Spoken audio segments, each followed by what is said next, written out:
Thank you for joining the Hope Podcast. My name is Jonathan James, and I'll be your host today. We want to say an extra special thank you to our episode sponsor, Pfizer, and the Benefix team for joining us in supporting this episode. If you'd like to learn more about how they support people living with bleeding disorders, please check out the links below.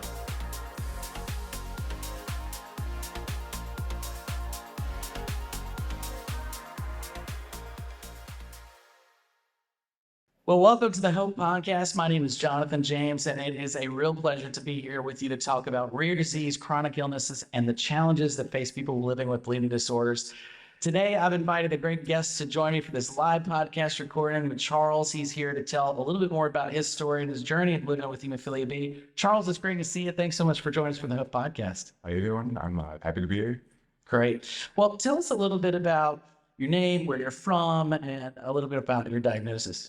I'm Charles. I'm from Michigan. I'm 37, and I have hemophilia B. Yeah. I was diagnosed about a month after birth, with circumcision and stuff, kind of kicked that whole thing off, parents not knowing and stuff. So, how that started. Yeah, that's a familiar journey to a lot of us with bleeding disorders, and I had a similar experience. But let's take a few minutes to get to know you and your story a little bit. But what I'd like to do is just talk about a little bit about your journey. Just kind of give us a broad stroke overview about, how that happened. And of course, were you a spontaneous mutation? Was it something that you had family history? Tell us a little bit about just kind of the story of your journey. It was a family mutation. My mother, at 17, had no idea. And, it just kind of popped up on that and no prior history at all. So, and then, I don't know. They just kind of rolled with it. My grandmother and grandfather were kind of a big support with them. And I think my grandmother, my mom says she was the one that kind of was looking through books and stuff and suggested to the doctor, can we do a test for this? And that's what it ended up being and stuff. So, it's kind of a... Tell me about the early years, like you were growing up, and when you started, did you have a lot of bleeds growing up? As a young kid, I had a lot of bleeds. I have target joints in my ankles, and a lot of that was from jumping in pools. A lot, we used to live in an apartment, we used to go to the summer pool, and I used to have bleeds all the time from that. So, I was a very active child and stuff, so bleeding was very, very common occurrence thing. And so how was treatment back then? Was it something that you got at home? Did you have to go to the hospital, or was it? Early on, for, I want to say maybe about 5, is we were going to the hospital fairly often and stuff. Like, I know to say you don't remember a whole lot as a kid and stuff, but I can remember being strapped down to bed as a needle ship. Like, I don't know that type of stuff back in being young and stuff, so... But my father is he's a fireman for Detroit and stuff, so my dad kind of started doing the injections himself, like pretty much immediately, when they would let him do it.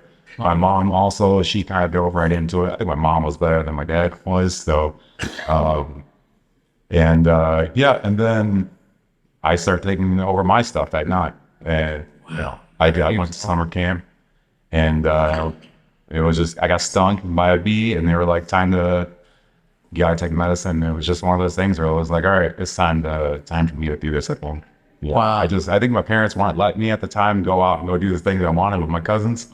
I think at that time it was just kind of like, let's take control of this myself and, see how that goes. There's all kinds of different types of parenting styles. How were your parents? Were they kind of the helicopter parents, for lack of a better way to say that? Were they the ones that just kind of let you explore and try to learn on your own, your boundaries? To a sense, they were a helicopter type of thing, to where, I wasn't allowed to go anywhere or do anything without them really, I'm not saying knowing, but like, if I was over my aunt's or something and we were going somewhere, they kind of needed to call them and double check. But they didn't stop me from doing anything. It was, if you're going, he needs a shot, we need to do this or whatever, blah, blah. So, and it was that's kind of the way it worked with them. It was very much go do whatever you want, very much, but we need to make sure the medicine's put inside you before you go do this stuff. Yeah. So, and I did, I did pretty much, like I did karate and stuff as a kid and baseball. The only thing I would do was hockey and football and the wrestling.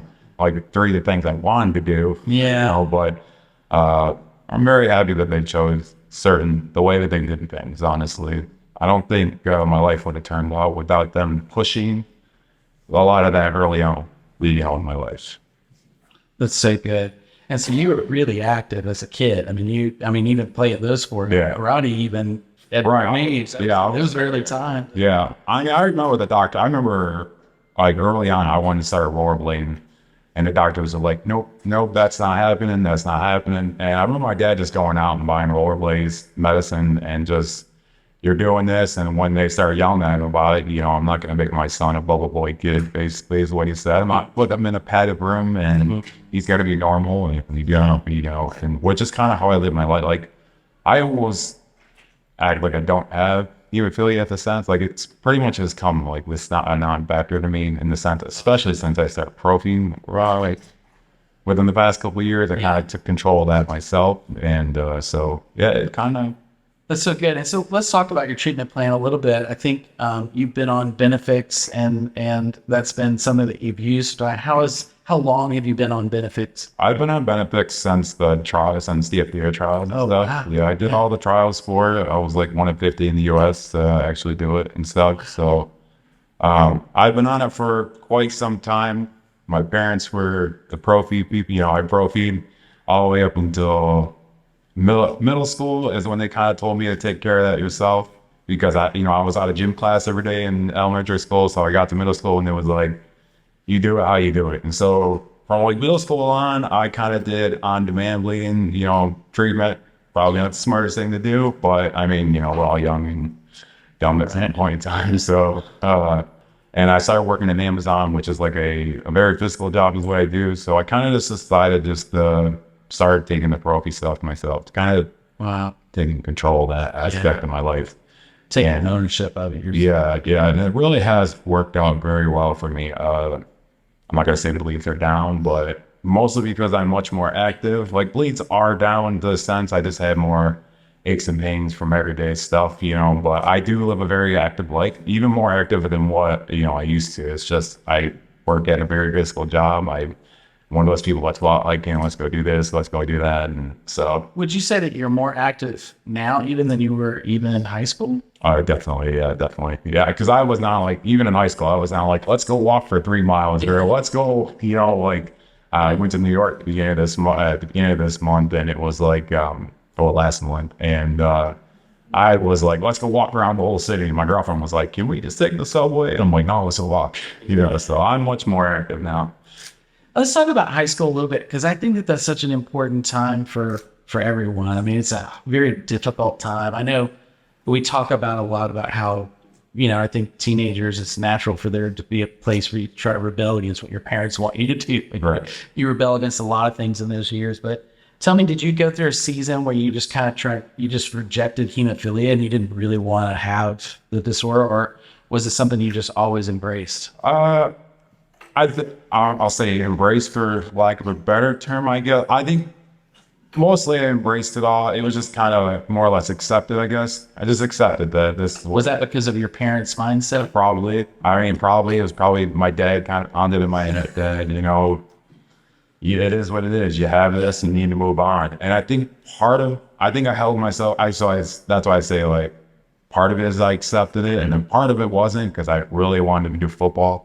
Like, I'm 6'4". I was a very, I wanted to do football. I'm very good. I'm very into it. So, and even now, it's still kind of, I just wish he would have pushed certain ways on with that. You could still be involved, but do it a different way. Yeah, you could be a coach. You could be like, so he didn't push that type of stuff. Professional water boy. I think that was, so that was kind of like the only thing that really I didn't accept about it is like that. Like, that's like the only thing in my life that's been the hardest for me to understand with that. Yeah. But outside of that, everything else is just kind of like, it is what it is, and I think it's because my parents were like, you're normal. You're just normal. And they pounded into my head, nonstop as a kid, that you are just a normal kid. So. Wow.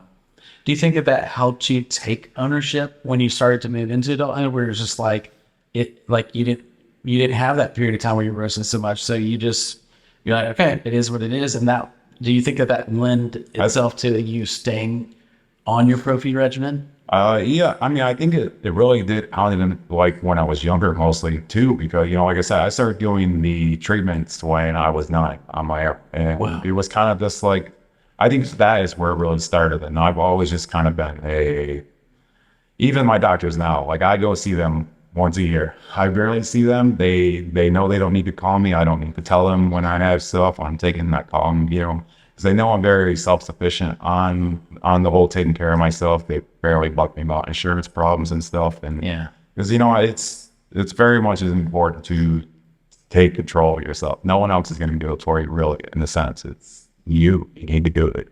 Yeah. So, yeah, I do think that a lot of it is from them really pushing to take control of it themselves. Yeah. Myself. Tell me a little bit about just how you see yourself as an adult now and embracing things and changing. Of course, as a person aging with hemophilia, when I'm going through some of, these new things that I didn't have before, I had my hemophilia arthritis, but then I also have Regular. Right. Yeah, worker. Right. Just, what do you know? Yeah. So tell me a little bit about with that as you now are an adult, how do you see yourself and how do you see hemophilia playing a role in your life, especially with your treatment? As your treatment just becomes such a routine, it's now a background agent, or do you feel like your treatment is something you still have to think about a lot, or you really dwell on? I honestly don't dwell on it. It's just Mondays and Thursdays, I take my treatments. I do my shots. I get up, or usually I take them right before I go to bed. I'm very weird about my medicine. I take them right before I go to bed, and it's like I'm sleeping, so I feel like I'm healing. Like I'm sitting still, my body's healing. That's how it does. So yeah. So then whoops, I'm sorry. Is your treatment become something that's a burden to you? As an adult, or you just started? Yeah, it's not. It's just something that you got to do it, and honestly, it really has helped. Like all those years that I didn't sit there and do my prophy stuff from definitely 18 on all the way up until into my 30s. I had a ton of bleeds. I know I did, and I would have helped a whole lot for sure, and I just think, I do think it is important just to get control of that yourself, Yeah. Let's talk a little bit about just that period of transition for learning how to self-infuse and taking it to be a portable thing and ownership of your own self. I mean, you haven't always been on just one product. You've kind of tried some different things. And then I know that you're kind of back to Old Faithful, but how does that part of the journey for learning how to self-infuse, but then also, just adapting that, and also the type of treatment that you're using to self-infuse, how has that journey been? What are the changes you've gone through, and how do you feel like self-infusion has been for you? So I will say I think the biggest reason I didn't do the prophy for so long was because of how much I was mixing at the time. I got up to about 600 pounds at one point in time. So yeah, I was really big. So I was sitting there mixing 12 boxes of medicine, putting in 12 syringes. It was just a lot. So that's the main reason why I just didn't do it. I just didn't want to sit there. So instead of taking control of my weight and not get at, and not having to deal with that, I just chose not to do the prophy, and it just hurt myself more in the long run. So take care of your mind if you can do well. Yeah. It's very important for that. And, that's good. Yeah, so yeah, absolutely. Yeah, I think even that's a piece of the ownership. Yeah, I think, sometimes just doing simple stretching exercises or learning how to just, and making those minor improvements. Sometimes we talk sometimes about isometric exercises. Sometimes you don't have to even go to the gym and go and, be a bodybuilder, but you could do some things that are just, creating strength so that you don't have a vulnerable joint. And those things, it takes ownership. It takes a certain mindset change. Right. And I know for me personally, one of the things that really shifted for me was when I started to realize, this is going to be a lifelong journey. I think when I was born and going through the troubles that we did as younger kids, there was this sort of sense of impending doom, we might not live a normal lifespan. But then as medication got better and things got more available and all of that stuff, it became this idea that, no, you know what, this is as long as I stay true to our regimen and stay consistent and listen to what my doctors have to say, there's a good chance that I get to live a very long time with this. And I think that became a reality that set in for me. And I hear a lot of people say that, is it like, now we got to start doing things that help set us up better for the next 20 years. And I think that's a reason why I have decided to start doing the prophy lately, is because now I'm sitting here thinking about my 40s. If I'm feeling like this near my 40s, what am I going to feel like in my 40s and in my 50s? You know, it's like, I need to start taking care of this a little better now than what I did back then. So yeah, I think that was a big reason why I'm doing it now, is because I'm kind of looking at the future. You know, I think when you're young, you feel invincible. I think we all felt invincible at some point. It's not going to catch up to me. Then here you are, like, it's catching up. And so I need to take care of something now and do all that. So yeah, that's so good. One of the things you mentioned about your work, you work in a very, now you're in a very physically, active job and role. And so, how has that changed? How have we had to maybe adjust your treatment regimen even now to make certain, I know some people, get infused on different days because they know that they're going to be going to work or something like that. But has your treatment plan been impacted too much by the work that you're doing, or vice versa? Well, I mean, kind of, because I was just doing on demand. So and even when I started in Amazon, I was still just doing the on demand, wow. And that's when I was kind of like, yeah, this is not gonna, and I was carrying all that weight on me still at the time too. Mm-hmm. And so that was just like, it was just all compounded with the walk. And so that's when it really changed up everything. I mean, Amazon is kind of another reason why it kind of all started out, but on everything for me, is that it did put me on a path. I need to start doing this. So yeah, it was just and even with Amazon, like, I started thinking ahead of, like, even now I went and got, I'm ending up on about 3 years there now, and I'm just getting to the point where, like, okay, well, I need to go to HR and tell them, like, they're starting to accommodate things for me, because at some point I kind of hit it from everyone, like, and like, I am normal, blah blah, which is what, like I said, my dad instilled that into me, you're normal stuff, until I start feeling it. And so now I have doctors that have accommodated them. I get extra breaks when I need them and stuff. If I need to leave during a bleed, and I can leave, like, they will immediately grant me the time off. I swear it wasn't like that until I started pushing it for myself. It's like, yeah, you got to take control of the whole situation on the whole thing. So I think that, that is important, to kind of take control of what you can do. And it's not just on the bleeding, on the prophy, your treatment regimen, but in other aspects of your life too. Take care of your body. When you, stick up for yourself at work. I think I've heard you saying that during breakfast, kind of type of thing. Is like, yeah, stick up for yourself with your workplace, because you deserve to be treated just like everyone else, even if they have to make small adjustments to everyone. One thing for me too, and this is truly, I think, I talk to other patients, especially in our age group, but I think a lot of times, I think it's common among us, is that you deal with pain sometimes, and you constantly try to, when you start to feel a bleed coming on, when you start to feel pain happening, or when you have arthritis, or you have those bad weather days, or whatever those things are, there's this thing that innately is built within us that makes us want to suppress or ignore the pain, so that we just keep going. And unfortunately, if you have bad behaviors, bad patterns set in place, where you're just doing on demand, or you're just trying to just barely get by, there is sometimes, and look, this is the flip side of the point. There's always a good, greater strength, greater weakness. Sometimes that mindset of, like, you're normal, I love that. I want to instill that in my kids. I think that I preach that all the time. I think that's a really powerful thought, to do that. It's amazing your dad taught you that at such a young age.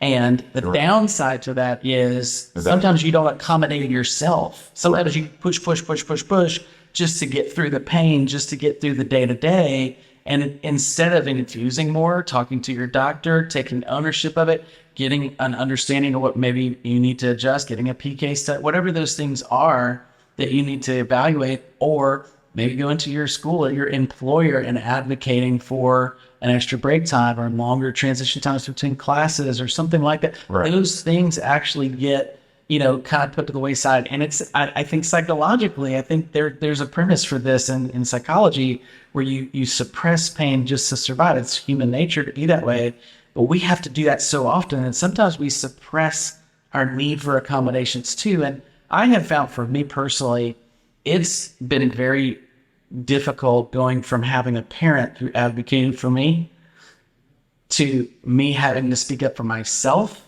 because I didn't want to ruffle feathers, or I didn't want to stir the pot. And so for that sense, it was like it was difficult for me to get to a place. I think I was pretty far into my adult, after probably married with kids, before I started really starting to speak up for myself and go, okay, I can ask I can have a very forward conversation with my doctor and say, like, this is, I feel like I need to make this change, or with my employer or something, and say, can I have this change? And I love to hear that was a challenge, because I think it's common, but also I love to hear that you've overcome it. I don't know really what took me so long with the work type of thing, because I'm not like, when I'm with my doctors, it is not like I tell them what I need, that type of thing, and they accommodate. I don't know, my doctors are amazing. I've had my doctors with children's was amazing, and when I moved back over to the adult center, they continued on, and they pretty much do whatever I need them to do. And when I tell them what I need to do, like, you have to tell them and be insistent. And if it's not what you feel is right, then honestly, you need to push them to do it, because they're there to listen, they're there to help, and you're the only, it's like, you know your body better than anyone else is going to. So you need to speak up for yourself, stand up for yourself as best as you can. So that's so good. Preach that, man. That's worth saying again. That is so good. I do think that there's a fine line. The old saying says you can attract more bees with honey than you can with vinegar. There's a fine line between advocating for yourself and pushing and becoming adversarial. And we really want to but you've got to speak up. There's a fine balance between those things. You have to say what your needs are, and you have to say what your challenges are. You have to say what you're struggling with, so that you can modify it. And, I think that's something that's super important. So I'm really glad to hear you say that, because I think that's something that we all need to hear. That's good. It's really good. One of the things that you and I talked about before was, just the process of you choosing the right medication, because, there's choices for everybody out there. There's options. There's things that, and I didn't go to school to become a doctor, so I was a music kid, so not a lot of science in that. It's it was hard for me to start really taking ownership in that way too. But you've taken quite a bit of ownership, doing your own research, knowing what works good for you. And so, how would you say in the choice of choosing the right medication for yourself was important for you to take ownership of as well? Because I switched over to one of the long-acting things for a couple of maybe about a year, I think about, and it just didn't really work out for me. I don't know, it just I think it might have been like a little too active for it, whatever it was. My brother also, my youngest brother, he has the same, he has Hemophilia B also, and he is the doctor. He works out lab and everything, and we do not take the same type of medicine. And he's always, why don't you take this one? And I'm like, goes, brother, I know this works. And this is what I've tried all this stuff, and this is what works for me. I don't know what it is. I don't know if my body just got used to it, but it puts my mind at ease. Like I said, I can take my medicine and go to bed and wake up, and I know I'm good. I can go to work and ready to roll. I'm ready to roll. Yeah, and so it's so good. I think it's you just have to figure out what does work for yourself. It's just whatever puts your mind at ease. Honestly, is what I think is what works the most. As long as your body's feeling fine and your mind is healthy at that point, then I think you figured out your treatment like that. That's so good. This is maybe going off script a little bit, but I love to do that, so make everybody nervous. But tell me a little bit about you mentioned about your state of mind.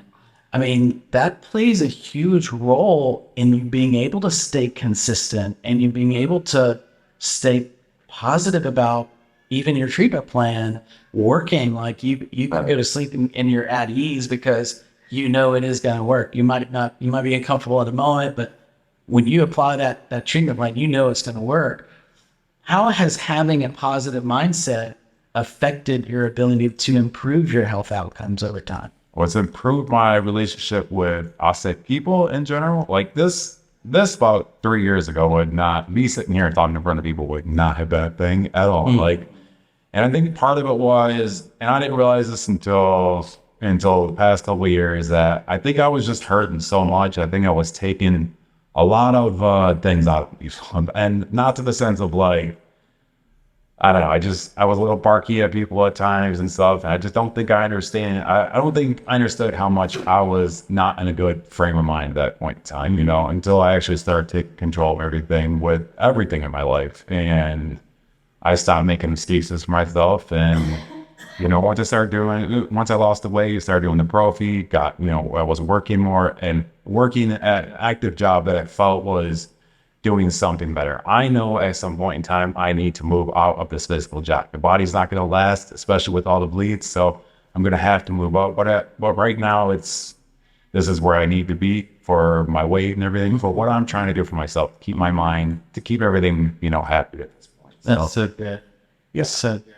I think that, a lot of times if you have a positive mindset about the future, you're more apt to do the right things to give you a more positive future. Right. It's self-fulfilling prophecy sometimes when we get into a negative mindset, because we can get into a downward spiral. And look, it's no fault of our own. I mean, you've got pain, you've got challenges, you've got limitations, you've got things you wish you could play football and you can't. Right. There's all kinds of opportunities for us to be under a tremendous amount of pressure mentally and emotionally. And so it's not for lack of, that pain. I mean, it's understandable that you feel that way sometimes. But I do believe recalibrating yourself to a place where you say, no, this is who I am. This is what I got to do. I'm just going to, put my pants on one leg at a time like everybody else does. I'm going to do my one little extra fusion thing, and I'm going to keep trucking and own my life, because that ownership mindset is what makes all the difference. And especially as you have positive outlook.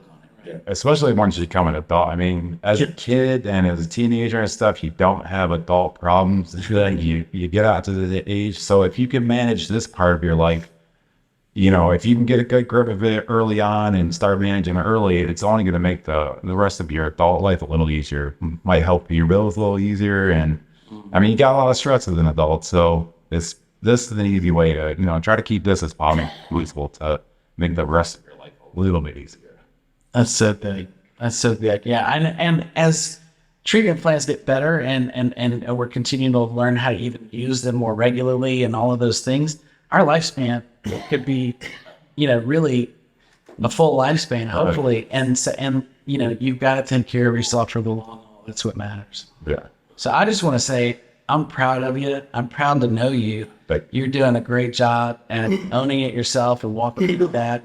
And I think a lot of people need to hear this, because it's something that is something that I think every teenager, every adult struggles with a little bit. I know parents are terrified sometimes of what my kid's going to go out there and treat themselves at college, or they're going to treat themselves when they're working in what are they going to do? But it's so great to look at such an inspiring person like you to say, man, this is a guy that maybe it was a little shaky start into adulthood, but boy, you really just embraced it. You owned it. You said, this is who I am. I'm going to make it better, because this is my life. It's no one else's. It's mine. And I got to be in charge, because my name's Charles and I'm Charles and Charles. Right. That was an 80s reference, I think. I'm sorry, you're too old for that. Or too young for that, I should say. That's awesome. Well, I'm really excited. I guess I have one last question that I wanted to cover with you, and that is, I love asking people this question, because I think about this for me, but I think this is something that a lot of us, the framework or the mindset is, to help others out, if you could go back in time, get in the Back to the Future car with Michael J. Fox, and you could go back in time, what would you say to your younger self? What advice would you say to your younger self? I mean, mostly it's honestly because I know what it's going to feel like, but I myself would be jumping on the prophy thing right now, just because I do feel like my knees are killing me right now. Like, my knees are killing me, and if I could just go, hey, just manage some of this here and take care of it, so that way your knees aren't killing you, and like your back. Like, I wake up in the morning, I need to jump in a hot shower every morning just to unstick my back, and stuff. So it's more or less get on there and stop your bleeds at that point in time. And so you can I was thinking a lot of in the now back then, and stop thinking in the now and start thinking a little bit in the future. And that's probably the one thing I probably tell myself. Think about your future a little bit more than what's going on right now. It's about who's doing this and what are I at and what clothes I'm wearing. Yeah. And you take care of all this as a young person and you're still healthy, you can have all that stuff to where even now I'm trying to play catch up now in my 30s. I'm trying to have everything that I want and, still manage it. And it's kind of hard. It's kind of hard to move, to do things when you can't move yourself or you can't get out of bed sometimes. So, which is what has led on to you got to take control of this, Charles, So just doing the same thing you do, I just wish you could do it. I wish I could just go back and kick myself and be like, look at what 35-year-old and the 37-year-old Charles is doing. So. Well, I think all of us could say that about everyone of our class, for sure. But, I think there's really no time like the present to start wherever you are in your journey. If you are, if you're in your 50s and you're just saying, I've met people in their 60s that are living with hemophilia, even severe, that are still on demand therapy all the time. I'm going, man, don't torture yourself like that. Like get on this train of preventative, consistent treatment. And I think you hit the nail on the head when you said the key is to embrace it, not so that you can ignore your life and not do things, but if you embrace it now, it'll help you to do more. Right. It'll help you to be better. It'll help you to grow and do it with less pain and do it with less anxiety and all of those things. So I think that's exactly right. It takes an ownership mindset. You got to embrace it and you got to lean into that. And so that you can live your life. Yeah, you have to stand up for yourself. It's kind of what you have to do, in a sense. Just, really just stand up for yourself and put your best foot forward, I guess. Yeah, that's so good.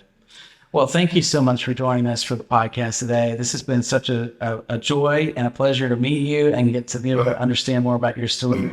If you'd like to learn more about Charles' story, you can check that out on our website. But I just want to say thank you so much for tuning into this podcast. It's a great opportunity for us to be able to connect in moments like these, to learn what other people are doing, to have benefit from their success stories. And then, like Charles said, if you're in that season of life or you're the younger self, listen to that advice. Start doing it now, because it will change a lot of your future if you protect your joints by doing that prophylaxis treatment now. Listen to your doctors, work with them, speak up, tell them what your needs are, and work with them to advocate for yourself. And stay on that track because it's a great thing. But Charles, thanks so much for joining us today for this podcast. It's been great to see you.